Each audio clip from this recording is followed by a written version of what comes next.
rakaat, kita layak mendapat ganjaran macam pahala haji dan umrah, sempurna dan sempurna.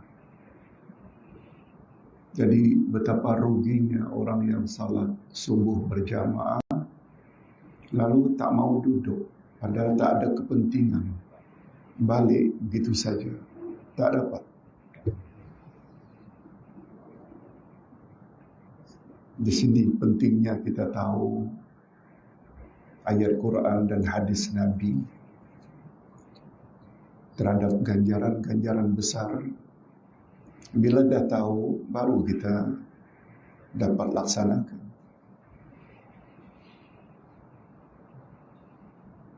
Itu sebabnya Nabi Muhammad sallallahu alaihi wasallam, Allah Subhanahu wa taala sebut dalam Al-Quran, sebelum menyebut matlamat kita dicipta oleh Allah. Tolong ikuti. A'udzubillahi minasyaitanir rajim. Wa ma khalaqtul jinna wal insa illa liya'budun. Aku tidak jadikan jin dan manusia kecuali supaya mereka beribadat kepadaku. Ayat itu memberi isyarat matlamat Allah cipta manusia dan jin adalah supaya beribadat pada Allah. Tapi sebelum ayat itu ayat 56, ayat 55, apa kata Allah? Tolong ikuti. Fadzakir fa inna dzikra tanfa'ul mu'minin. Beri tazkirahlah oleh kamu, hai Muhammad. Beri peringatanlah, wahai Muhammad, untuk umatmu. Karena tazkirah itu bermanfaat bagi orang-orang yang beriman. Termasuk tak seperti kuliah subuh ini ke dalam tazkirah? Masuk tak? Masuk?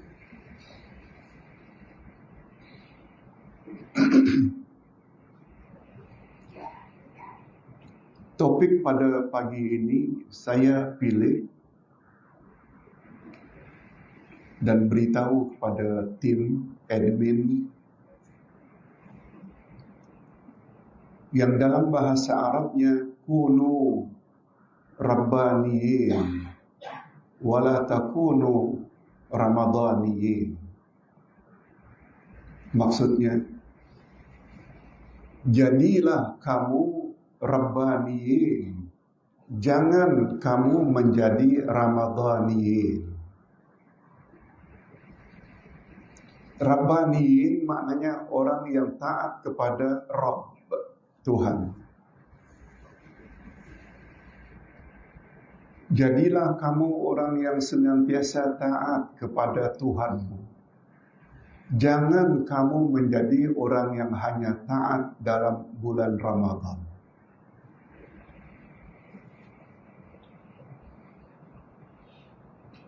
Alhamdulillah, surau Jumat kita ini, syukur, hari-hari biasa pun subuh tak kurang dari 100 orang barangkali, sebab ada 2 saf, 100 lebih. Kalau dapat lebih dari itu lagi bagus, tapi sudah bagus. Berbanding setengah surau hanya 30 orang, walaupun masyarakatnya ramai. Mudah-mudahan bapak-bapak dan ibu-ibu kita termasuk ke dalam golongan Rabbani, orang yang taat kepada Allah senantiasa.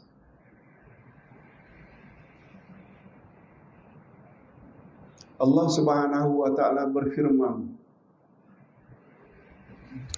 dalam surat Al-Hijr ayat terakhir, ayat 99. Tolong ikuti. Wa'bud rabbak hatta ya'tiyakal yaqin hatta ya'tiyakal yaqin.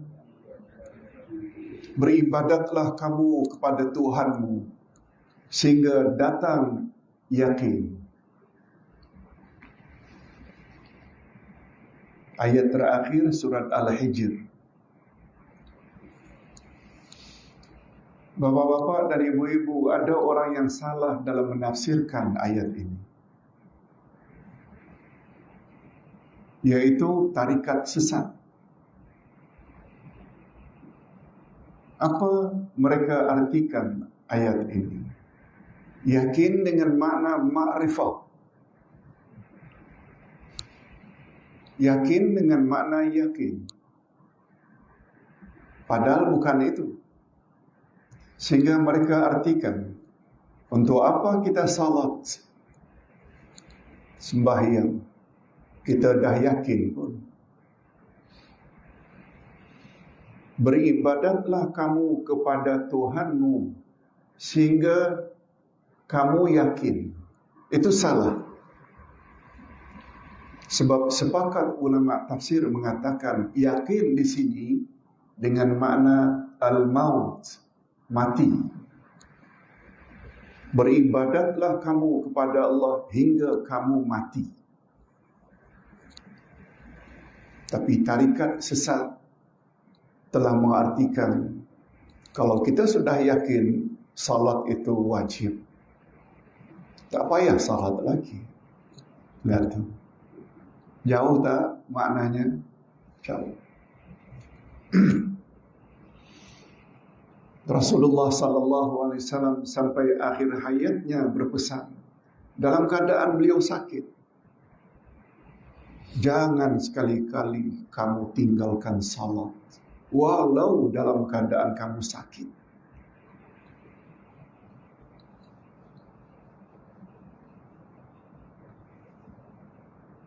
Bila tidak mampu berdiri boleh duduk, tak mampu duduk boleh berbaring.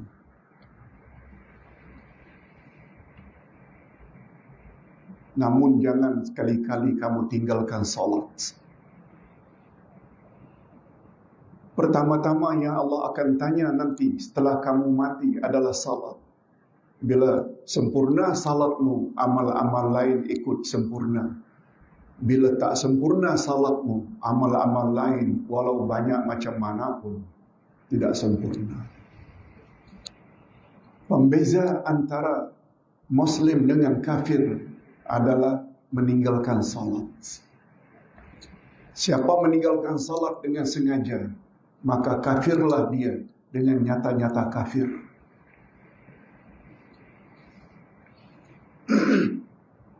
Sekali lagi tolong ikuti ayat terakhir surat Al-Hijr, wa'bud rabbak hatta ya'tiyakal yaqin.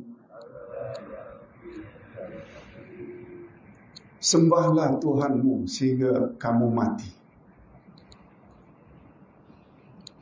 Jadi atas dasar itu, bapak-bapak dan ibu-ibu sekalian, kita tidak boleh jadi orang yang taat kepada Allah dalam Ramadan saja.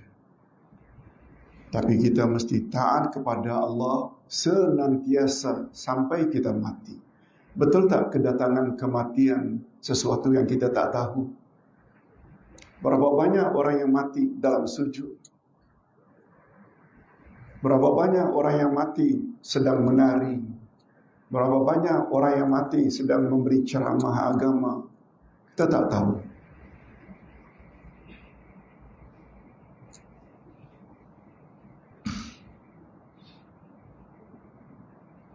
Hadirin dan hadirat rahimakumullah.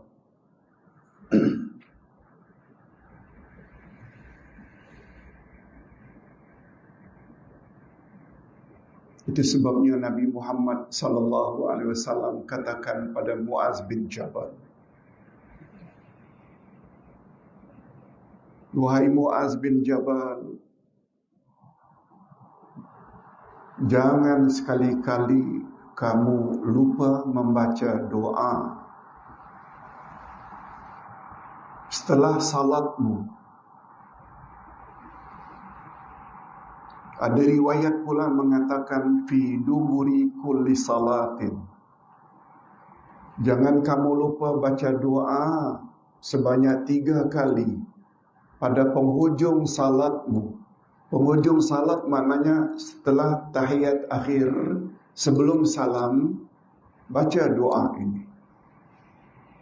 Tolong ikuti. Allahumma a'inni ala zikrika wa syukrika wa husni ibadatik.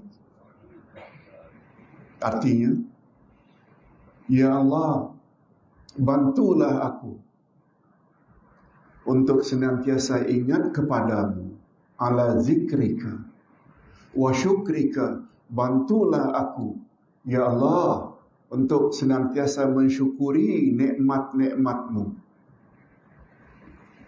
Dan yang ketiga, bantulah aku untuk senantiasa memperbaiki ibadatku kepadamu. Tolong ulang sekali lagi. Allahumma a'inni ala zikrika wa syukrika wa husni ibadatik.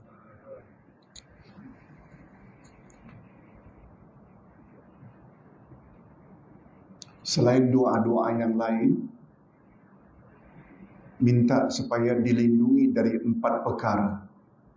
Tolong ikuti. Allahumma inni a'udzubika min adzabin nar wa min adzabil qabri wa min fitnatil mahya wal mamat wa min syarri fitnatil masihid dajjal.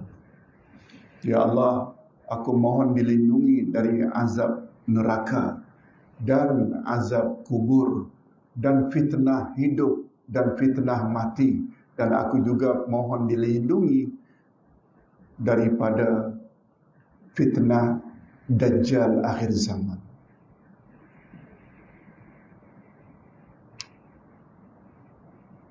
Sehingga kata Imam An-Naisaburi, bila kamu lupa baca doa itu, ulang balik salatmu.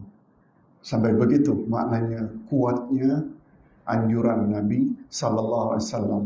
Walaupun Ustaz tidak setuju dengan pandangan ini, sebab itu hanya sunat saja. Tapi tidak beritahu bahawa doa itu mustahab tak? Mustahab sangat.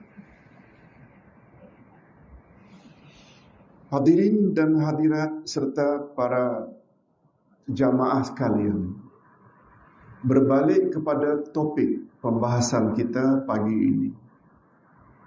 Jadilah kamu Rabbaniyun, jangan jadi Ramadaniyun.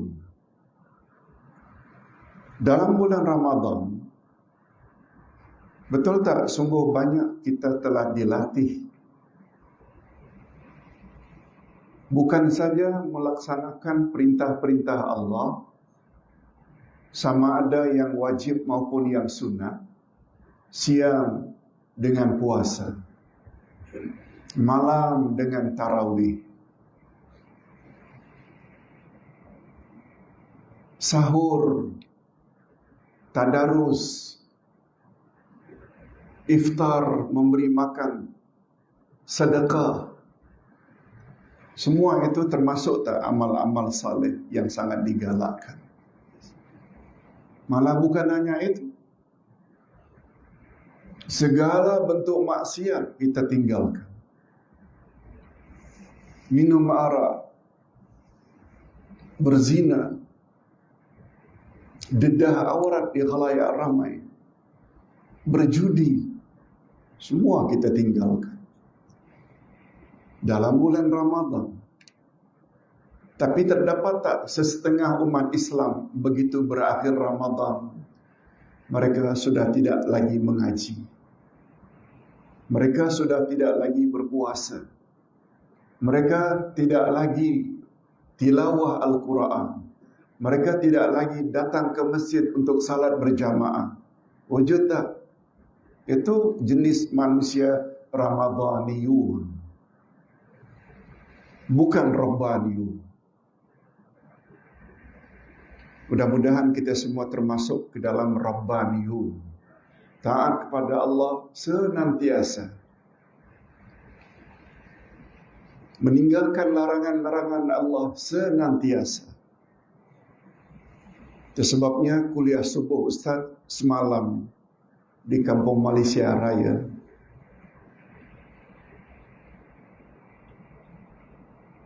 topiknya istiqamah dan takwa adalah cara yang paling tepat untuk mendapat husnul khatimah. Bapak-bapak dan ibu-ibu sekalian, mendapat husnul khatimah mustahak tak? Sangat mustahak. Husnul khatimah maknanya kita mati dalam keadaan baik, mati dalam iman dan amal saleh. Itu husnul khatimah. Sebab Nabi Muhammad sallallahu alaihi wasallam bersabda, tolong ikuti, innamal a'mal bil khawatim. Sesungguhnya amal yang paling menentukan nasibmu setelah kamu mati adalah amal yang terakhir. Bapak-bapak dan ibu-ibu semua kita tahu, setiap manusia mesti lalui 5 alam. Alam roh dulu sebelum Allah cipta kita. Alam itu namanya alam roh. Alam yang kedua ketika kita berada dalam perut ibu, namanya alam rahim. Keluar dari perut ibu namanya alam dunia. Betul tak sekarang ini alam dunia?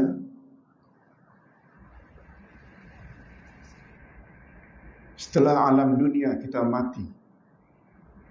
Mati berakhirnya alam dunia, masuk alam yang keempat, namanya alam barzakh, alam kubur.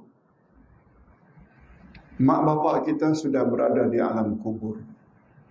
Ada juga yang masih hidup. Nabi Muhammad sallallahu alaihi wasallam di alam barzakh. Nabi Adam, Nabi Nuh, Nabi Idris, semua nabi-nabi berada di alam barzakh.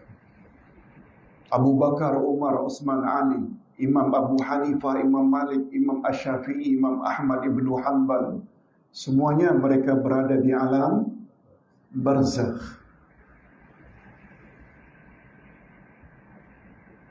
Di alam barzakh ada 2 saja, yaitu nikmat dan siksaan.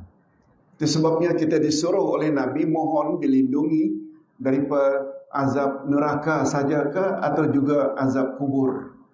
Maknanya dalam kubur pun ada azab. Tapi berbeza dengan orang yang mendapat husnul khatimah. Mereka bukan saja bahagia di alam barzakh. Allah sebut dalam Al-Quran, wahum yurzaqun. Mereka diberi rezeki. Macam mana bentuk rezeki? Wallahu a'lam.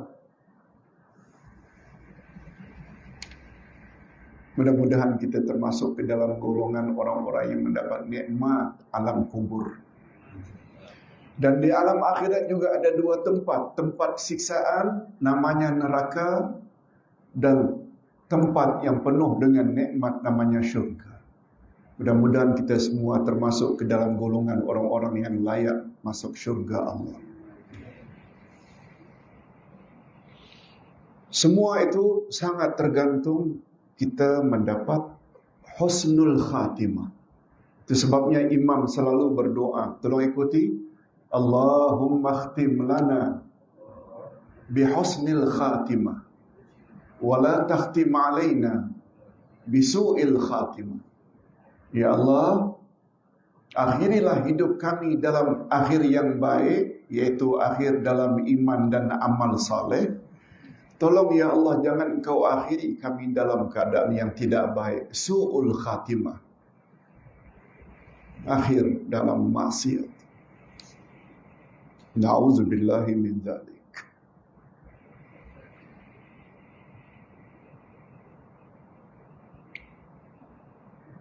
Hadirin dan hadirat rahimakumullah. Cuma apa yang Ustaz sebutkan tadi, Kalau kita benar-benar ingin mendapat husnul khatimah, caranya ada dua. Pertama, takwa. Yang kedua, istiqamah. Makna takwa, buat suruhan Allah dan jauhi larangan Allah. Sedangkan istiqamah pula maknanya apa? Apa makna istiqamah? Berterus-terusan. Ini yang kita maksudkan dengan Rabbaniyun. Taat kepada Allah senantiasa.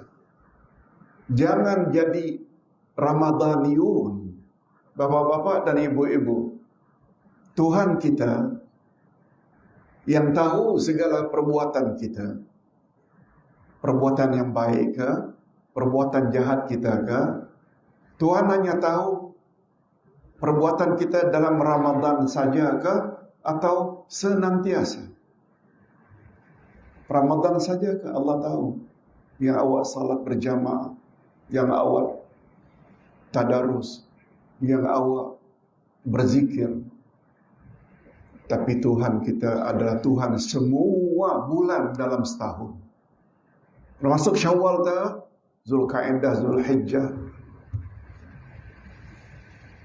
Oleh sebab itu, mengapa taat hanya bulan Ramadan? Awak kira Allah tak tahu ke apa yang awak buat dalam bulan Syawal? Berapa banyak orang-orang yang dulu begitu akan masuk bulan Ramadan, semua CD-CD yang tidak elok masuk dalam lemari, dalam laci.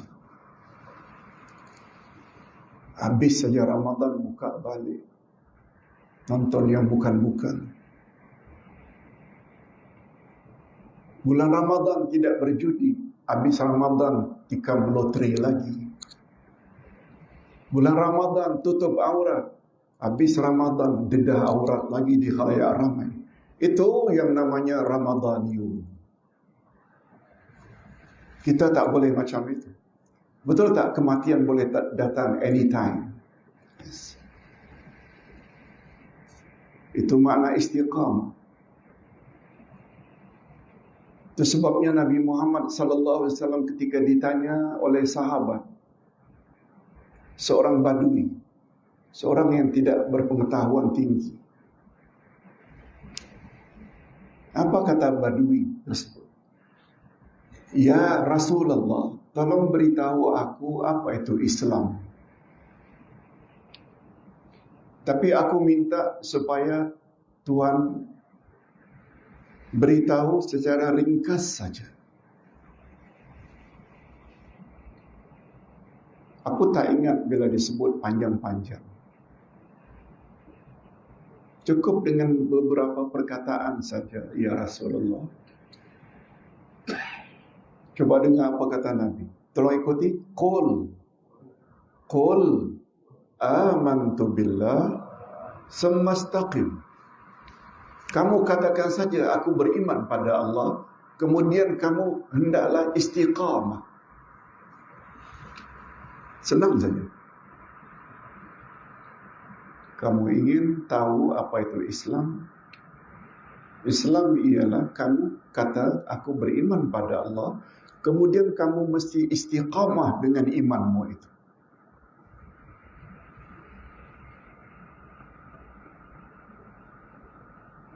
Lalu orang Badui itu kata, aku tak akan buat yang lain kecuali yang dua ini. Apa komen Nabi?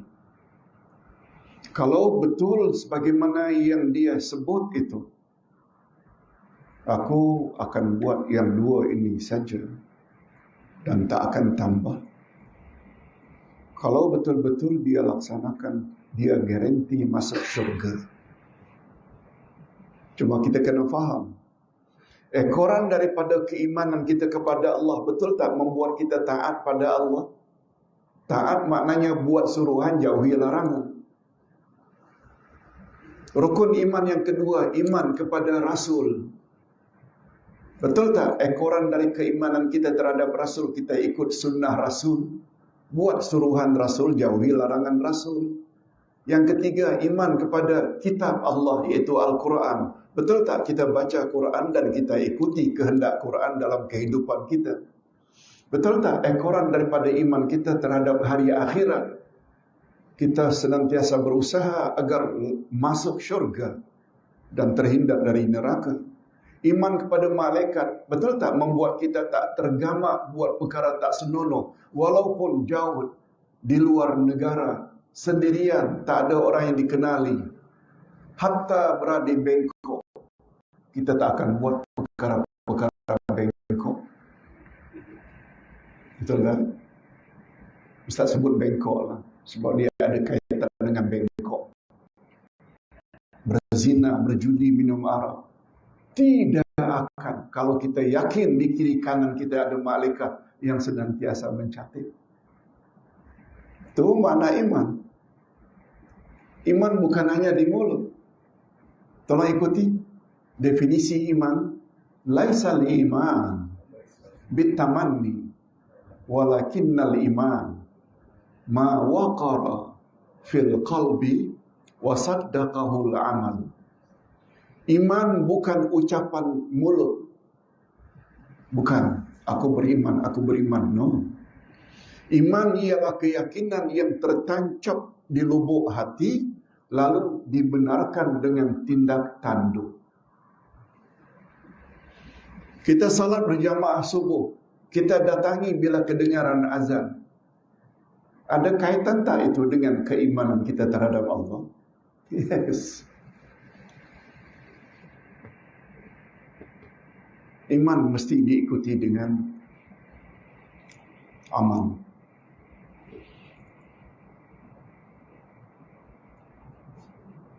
Itu sebabnya Nabi Muhammad sallallahu alaihi wasallam, Allah Subhanahu wa taala sebut betapa bahagianya orang-orang yang istiqamah, yang beriman dan istiqamah. Tolong ikuti ayat 33 dari surat Fussilat.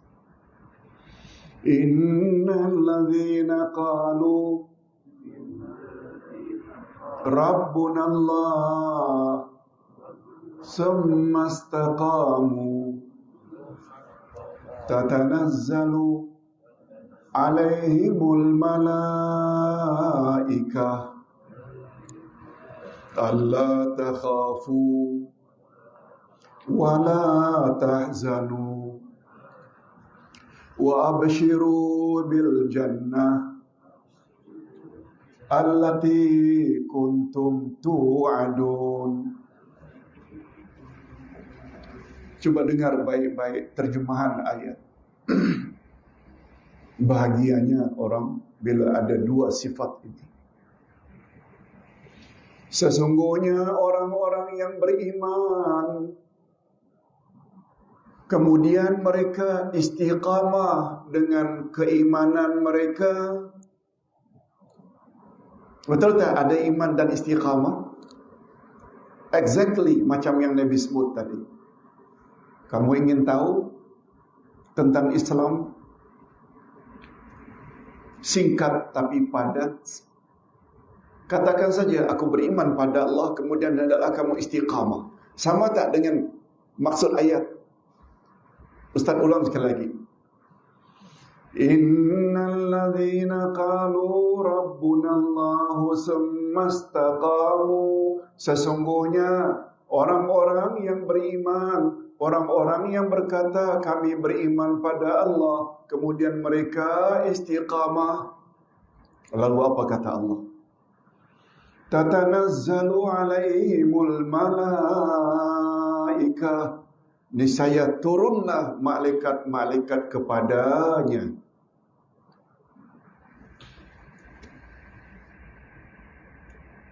Kata Imam Ibn Katsir ketika menafsirkan ayat itu, malaikat-malaikat turun. Malaikat-malaikat tersebut turun kepada orang itu ketika dia sedang naza'. Apa makna naza'? Cabut. Nyawanya akan dicabut oleh malaikat. Itu maknanya naza'. Bahasa lain sakaratul maut. Bahasa lainnya tagarghar. Tagarghar ini bunyi orang yang akan mati. Dia bernafas dengan boleh nazak. Sebab nazak itu maknanya mencabut. Sakaratul maut maknanya mabuk mati. Itu makna asalnya. Sakaratul maut dah tak center lagi fikirannya. Yang ketiga tagharghar, karena bunyi orang yang nazak itu biasanya ketika itu malaikat akan turun. Apa malaikat itu buat? Allah sebut dalam Al-Quran, fulan, jangan kamu takut. Allah takhafu wala tahzanu, jangan kamu bersedih hati. Malaikat bisik. Kita yang sedang hadir itu tak dengar. Ini khas untuk orang yang sedang nazak saja. Yang sifatnya ketika hidup dulu ada dua. Apa dia dua tadi itu? Pertama adanya iman, yang kedua istiqamah.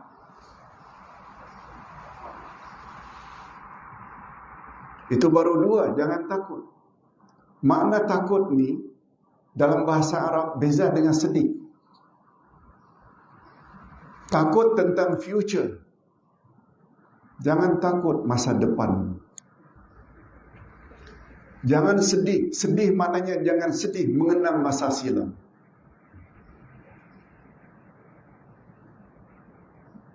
Apa di antara yang kita takut?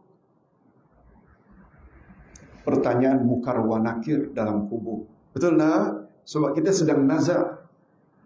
Dapat jawab tak atau tak dapat jawab. Yang kedua, kita juga takut tak ketika timbang menimbang amalan? Kita juga takut tak ketika meniti siratal mustaqim? Malaikat kata, jangan takut. Sebab itu semua future kita. Wala tahzanu, jangan kamu sedih mengenang masa silam. Apa dia masa silam orang nazak? Ketika dia badan sihat. Badan sihat tapi tidak ke masjid. Walaupun kedengaran azan. Badan sihat tapi tidak mau cari saf yang pertama. Suka di saf yang belakang. Ada menyesalnya. Ada tazkirah balik tak mau dengar. Aduh menyesalnya. Itu maknanya sedih. Padahal Nabi ada sebut, tolong ikuti. Man salaka tariqan yaltamisu fihi ilma sahalallahu lahu bihi tariqan ilal jannah. Siapa yang bersungguh-sungguh mengikuti majlis ilmu, niscaya Allah permudahkan baginya jalan ke syurga. Meniti siratal mustaqim bagaikan kilat. Itu untuk orang yang suka dengar majlis ilmu. Menyesal tak? Menyesal lagi. Itu maknanya jangan sedih. Jangan kamu takut. Jangan kamu sedih. Nah, bisikan yang ketiga lagilah membuat dia tersenyum. Wa abshiru bil jannatil lati kuntum tu'adu. Bergembiralah kamu dari sekarang. Syurga sedang menunggu kamu.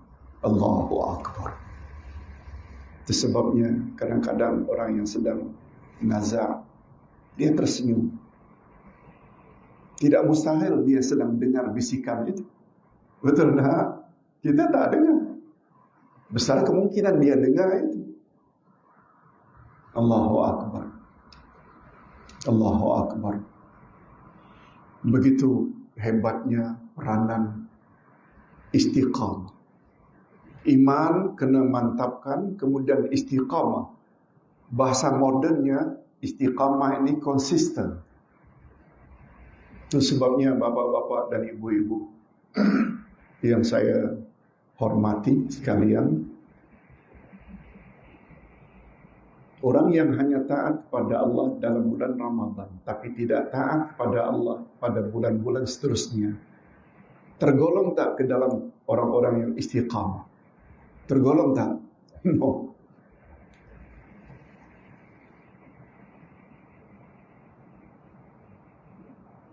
Itu sebabnya Hasan Al-Basri, seorang tabi'in utama, Hasan Al-Basri,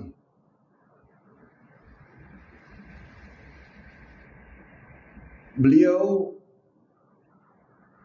ditahnik belah mulut oleh Umar bin Khattab.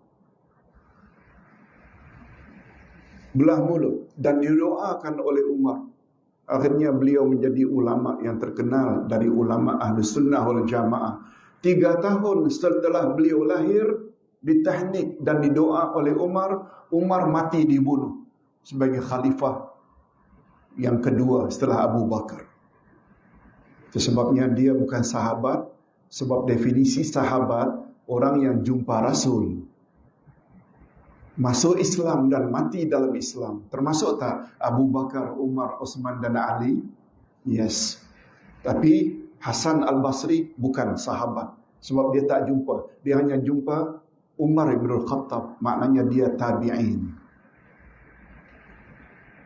Dari ayat tersebut yang kita bacakan tadi, Fussilat 33, dan sabda Nabi kepada Badui, kamu ingin tahu apa itu Islam secara singkat dan padat? Katakan saja, aku beriman pada Allah, kemudian istiqamah. Lalu Hasan Al-Basri create satu doa. Ini yang namanya dalam ilmu balaghah al-iqtibas. Lalu apa doa itu? Tolong ikuti. Allahumma anta rabbuna farzuqnal istiqamah. Ya Allah, Engkau adalah Tuhan kami. Oleh sebab itu, anugerahkan kepada kami sifat istiqamah. Tolong ulang sekali lagi. Allahumma anta rabbuna farzuqnal istiqamah. Allahumma anta rabbuna farzuqnal istiqamah. Ya Allah, Engkau adalah Tuhan kami. Oleh sebab itu, berilah kami sifat istiqamah. Jadi sekali lagi berbalik kepada topik yang kita bahas pada pagi ini. Kunu rabbaniyin wala takunu ramadaniyin. Jadilah kamu rabbaniyin, orang yang senantiasa taat kepada Allah. Jangan kamu jadi ramadaniyin yang hanya taat pada Allah dalam bulan Ramadan. Oleh sebab itu, kebiasaan baik yang kita lakukan dalam bulan Ramadan, perlu tak kita teruskan pada bulan-bulan berikutnya? Yes. Baru namanya Rabbaniyun. Bapak-bapak dan ibu-ibu sekalian, sebagaimana yang Ustaz sebut di dalam tazkirah sebelum Jumaat yang lalu, 2 hari yang lalu. Bagus juga Ustaz ulang sebab kaum ibu tak dengar. Apa makna Ramadan? Apa makna Syawal? Apa makna Idul Fitri? Perlu tahu. Ramadan diambil dari perkataan ramad. Ramad maknanya panas yang membakar. Oleh sebab itu para ulama kata, sempena Ramadan berasal dari ramad, dan ramad membawa makna panas yang membakar. Siapa yang dapat taat kepada Allah dalam bulan Ramadan, siangnya puasa, malamnya qiyam Ramadan, tarawih, witir, Allah bakar semua dosanya, sehingga dia begitu berakhir Ramadan seperti orang yang tak ada dosa lagi. Itu makna Ramadan. Begitu berakhir Ramadan, 1 Syawal kita panggil dengan istilah Idul Fitri. Aid maknanya kembali. Fitri maknanya fitrah. Fitrah maknanya suci. Maknanya Idul Fitri kembali suci. Itu sebabnya kita selalu tak sebut saling doa mendoakan minal aidin wal faizin. Mudah-mudahan kita termasuk ke dalam orang yang kembali dan kita termasuk orang yang berjaya. Aidin dari kata aid, kembali. Dari kata adat. Itu sebabnya Nabi Muhammad sallallahu alaihi wasallam bersabda. Ustaz ada baca semalam hadis riwayat Imam Ahmad. Tolong ikuti. Inna Ramadhana syahrun iftaradallahu azza wa jalla siyama wa inni sanantu lil muslimin qiyamah man sama Ramadhana imanan wahtisaban kharaja minaz zunub kayaumi waladathu ummuh. Coba dengar baik-baik. Sesungguhnya Ramadan adalah bulan yang Allah wajibkan berpuasa pada siangnya. Allah wajibkan berpuasa pada siangnya. Dan aku, kata Nabi, sunnatkan bagi umatku qiyam pada malamnya. Apa dia qiyam pada malamnya? Tarawih dan witir. Lalu kata Nabi, siapa yang puasa Ramadan didorong oleh imannya dan mengharap redha Allah, maka keluarlah segala dosa dari dirinya sehingga dia pada 1 Syawal Idul Fitri taubatnya bagaikan baby yang baru keluar dari perut ibunya. Baby yang keluar dari perutnya ada bawa dosa tak? Hadis sahih riwayat Imam Bukhari. Tolong ikuti. Kullu mauludin yuladu alal fitrah. Tiap-tiap anak yang dilahirkan adalah dilahirkan dalam keadaan suci, fitrah. Walaupun yang melahirkannya itu ibu bapa kafir. Adapun keyakinan bahwa anak lahir sudah bawa dosa warisan, itu fahaman Kristian, Nasrani. Itu sebabnya Isa perlu disalib. Kononnya untuk menebus dosa manusia. No, dalam Islam tidak. Kalau kita pernah dengar satu hadis, sebenarnya hadis itu hadis palsu. Tolong ikuti, tak payah ikuti hadis palsu. Waladuz zina la yadkhulul jannah. Anak zina tak akan masuk syurga. No, itu hadis palsu. Mengapa Allah mesti persalahkan baby yang tak berdosa? Yang perlu dihumban dalam api neraka kan mak bapak yang berzina itu. Betul tak? Di mana letaknya keadilan Allah? Bila anak tak sah taraf itu dimasukkan dalam syurga? No.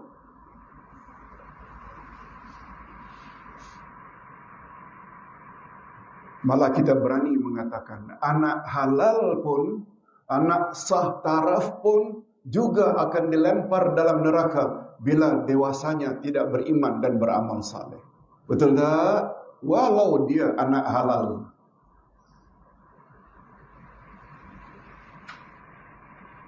Bapak-bapak dan ibu-ibu serta jamaah sekalian,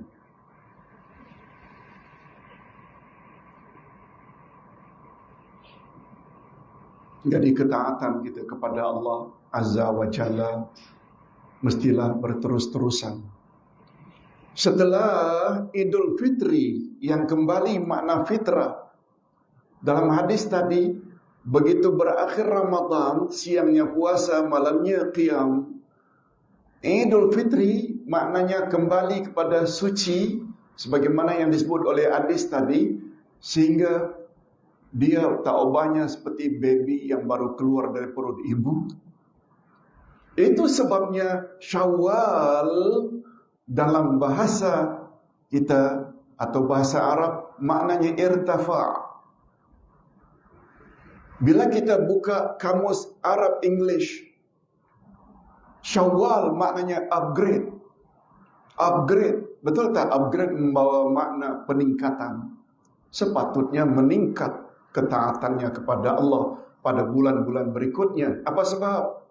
Sebab sebulan lamanya siang dan malam. Betul tak kita penuh dengan disiplin dan latihan demi latihan? Bukan saja tak buat perkara yang nyata-nyata dosa, kita sanggup tak tahan di siang Ramadan perkara-perkara yang halal yang dilarang oleh Allah.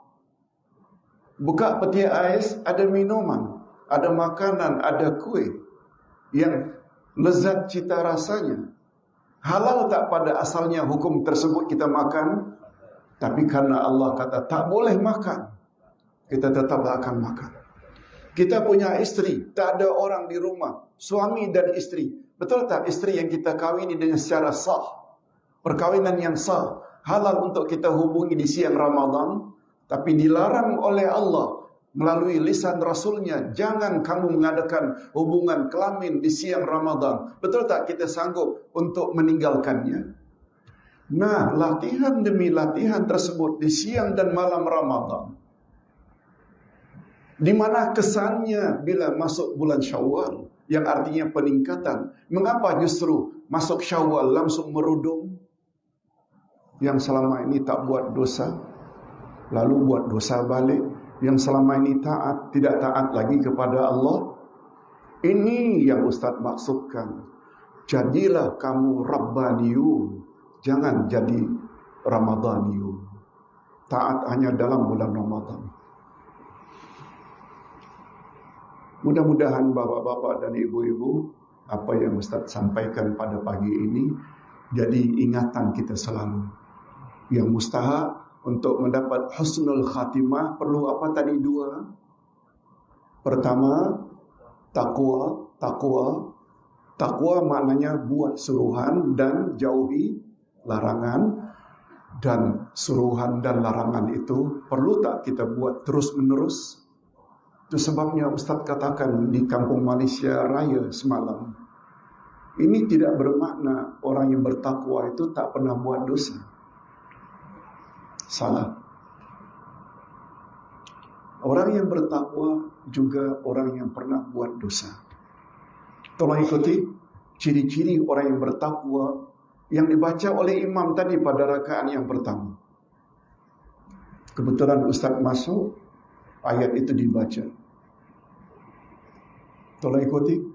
Walladzina idza fa'alu fahishatan aw zalamu anfusahum zakarullah fastaghfaru li dzunubihim wa man yaghfiru dzunuba illa Allah wa lam yusirru ala ma fa'alu wa hum ya'lamun.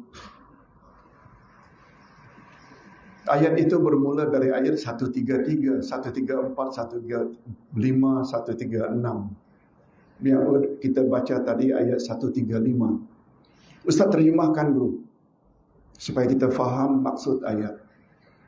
Sebab Ustaz perasan imam kita suka baca ayat ini. Jadi kalau kita faham, dia boleh menambah khusyuk.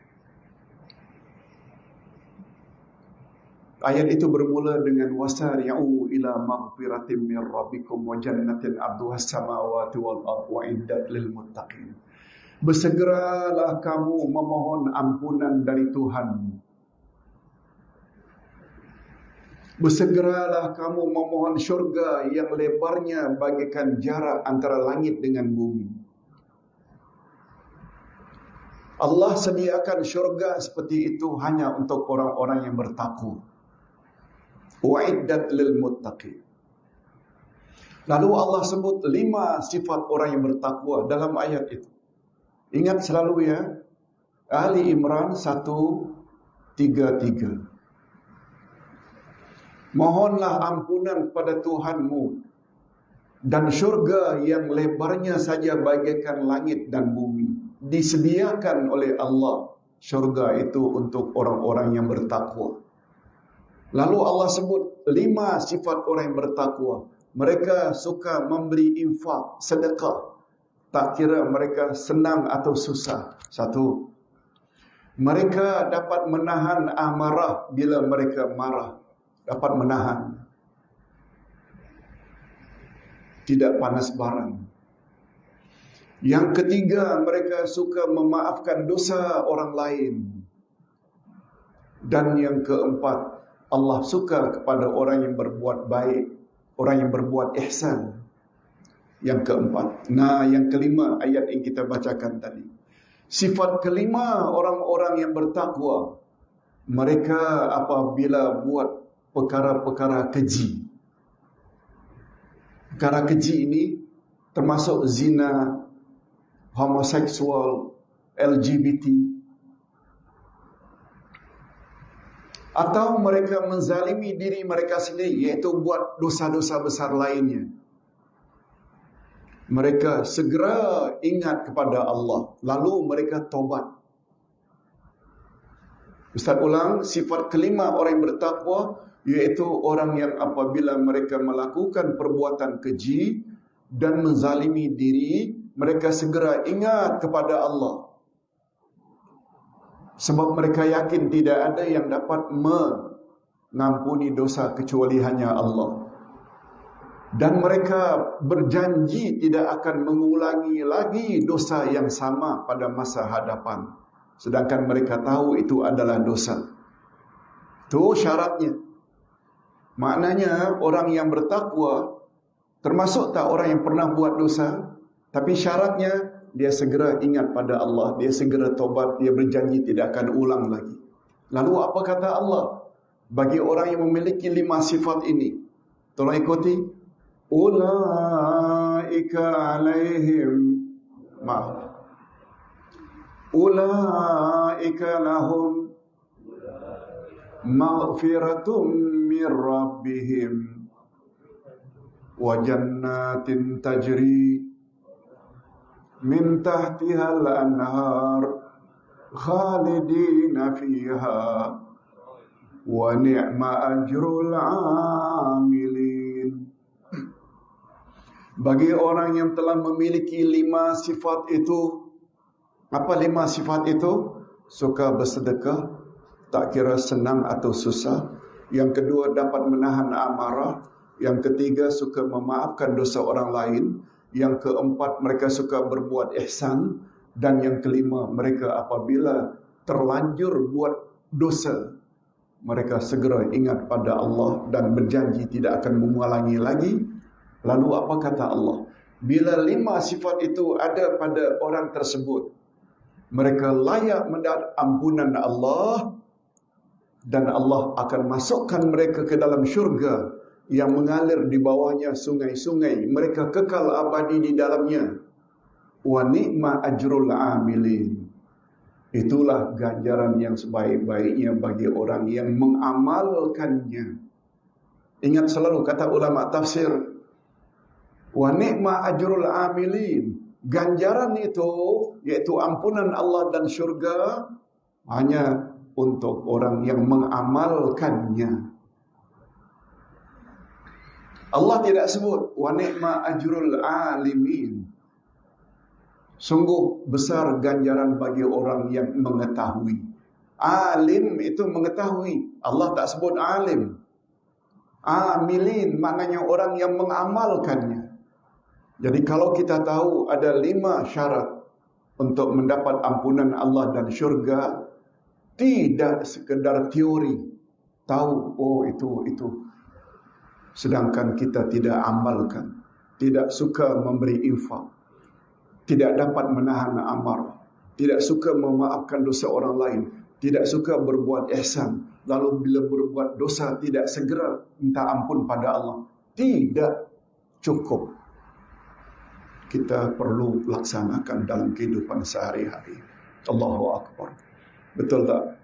Kandungan Quran penuh dengan panduan-panduan yang boleh membawa kita bahagia dunia dan bahagia akhirat.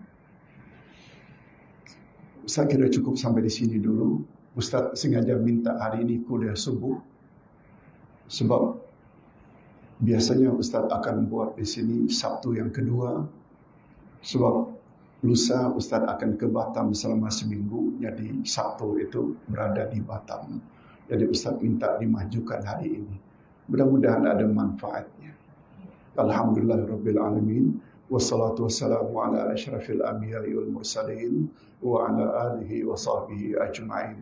Ya Allah, masukkanlah kami ke dalam golongan orang-orang yang berpuasa dalam bulan Ramadan, qiyam pada malamnya, tarawih dan witir, tadarus, berzikir, sehingga kami memasuki 1 Syawal dalam keadaan kami tidak punya dosa sama sekali.